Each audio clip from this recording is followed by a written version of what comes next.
Hi guys, welcome back to today's social studies lesson. Should be for December 17th, so Thursday. And we're going to be talking about movement within the United States. So our learning target today we'll be learning about some different groups of people that moved within the US, including slaves, and we will be focusing mainly on slave movement in this lesson.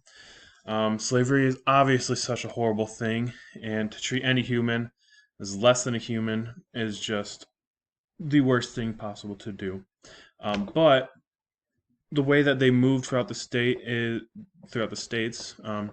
is really something that should be taught, and that's what we're going to do here today. So how did slaves move? So once slaves got sold and they were brought from Africa, they got sold to landowners, and those landowners would normally use them to tend to the fields and to work in the house and be their slaves.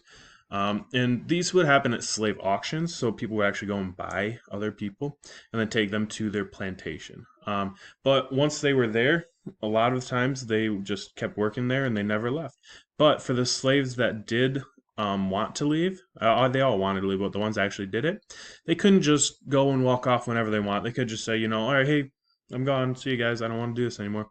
Because they would be very brutally punished, and it was just not good. But the conditions that they were kept in and how they were treated were just so horrible that a lot of slaves ran for freedom and tried to escape.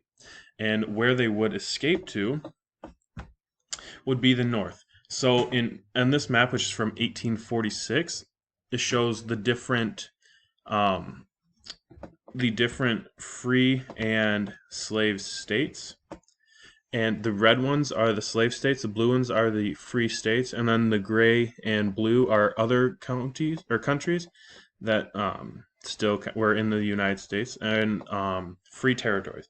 So if you focus on that line between Indiana, Kentucky, Ohio, Virginia, Maryland, and Pennsylvania, Illinois, Missouri, that could be some very, very difficult land to traverse. I mean, obviously, the slaveholders would do anything they possibly could to keep their slaves and to keep them from escaping.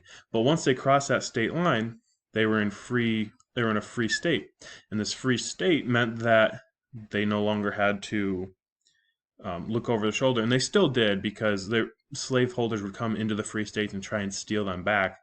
But once they crossed that state line and they were in the free state, like in Ohio, they would they were able to go and continue moving north and settle down and have a somewhat normal life.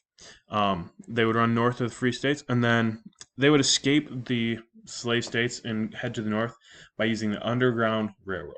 Now, what is the Underground Railroad?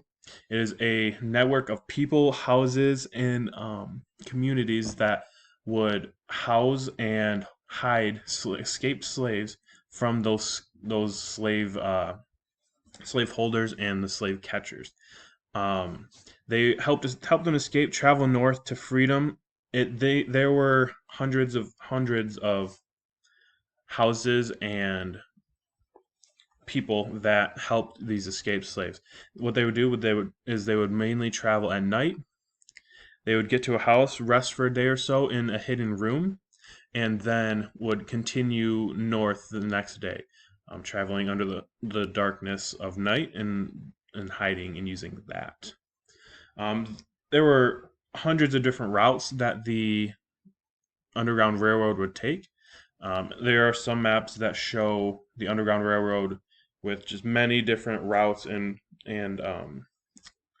lines that you could take to get north. And Michigan actually was a very popular.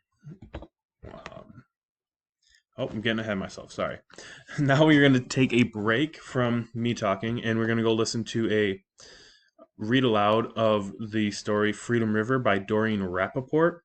And I want you guys to listen to that and focus what on these questions. Okay.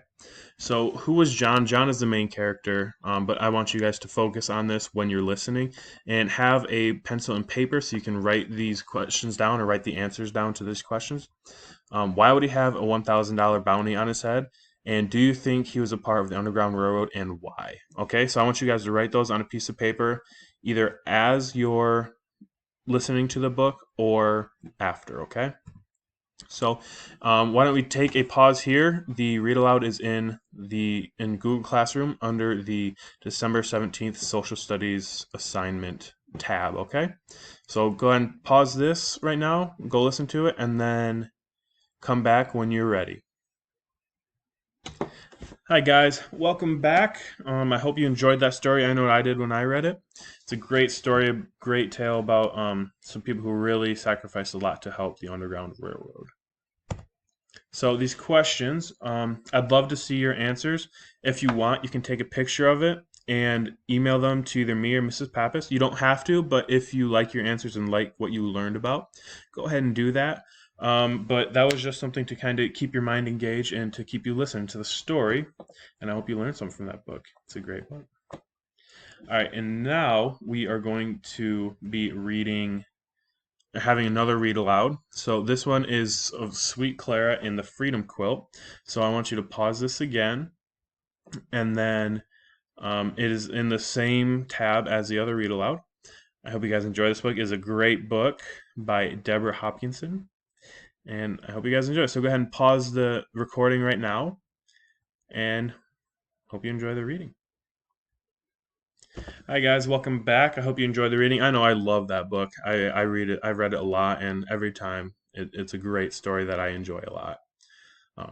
So it has some great tales about how slaves would use the terrain to escape and how they needed a map, but a lot of them couldn't read or write. So it's a great story of some really smart ingenuity by Clara and by how she uses it to help other slaves.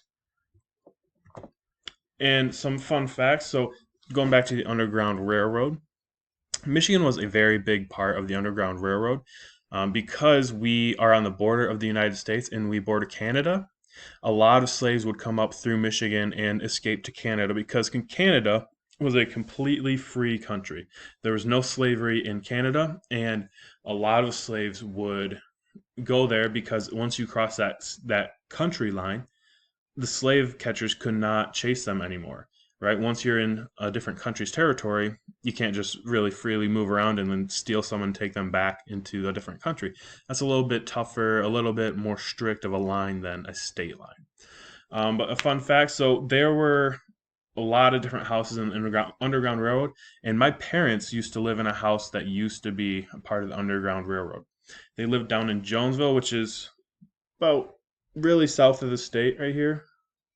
And in this house, they worked for a company that watched some underprivileged youth. But the house was really cool. It had a bunch of different hidden passages that were blocked off, but they had little plaques that said the hidden passages were used by escaped slaves to help them escape and move through the Underground Railroad and continue going north. It's a really cool fun fact. It was a really cool house I got to visit a couple years ago, and it's some of the stuff that they built in to help these slaves was just a great big personal sacrifice and a great thing for the escaped slaves. So without the helpers in the Underground Railroad, they probably would not have had much success. They would have struggled a lot because if you're running from Kentucky all the way north to Canada, that's a really long ways, and if you have no one there to help you at all, you're gonna struggle to get through. So the Underground Railroad was huge in helping slaves escape and helping slaves to get freedom. So for your assignment today, it's a real short one. It is about Sweet Clara and the Freedom Quilt. So I want you to complete this and then turn it in on Google Classroom. It's a short one. I know the events box has 7, but if you just fill out 3 to 5, you have to have at least 3. And then I want you to draw or write about the problems and the solution. So whatever problems that Clara faced, I want you to draw or write about it, and then I want you to draw or write the solution that she came up with. All right, this shouldn't take too long. It should be a pretty easy assignment. Like I said, you don't have to fill out all 7. That's a lot of writing. So just fill out 3 to 5 major events that happened in the book that helped Clara to create her quilt and to help the story go throughout it. All right. Thanks, guys. Have a great day.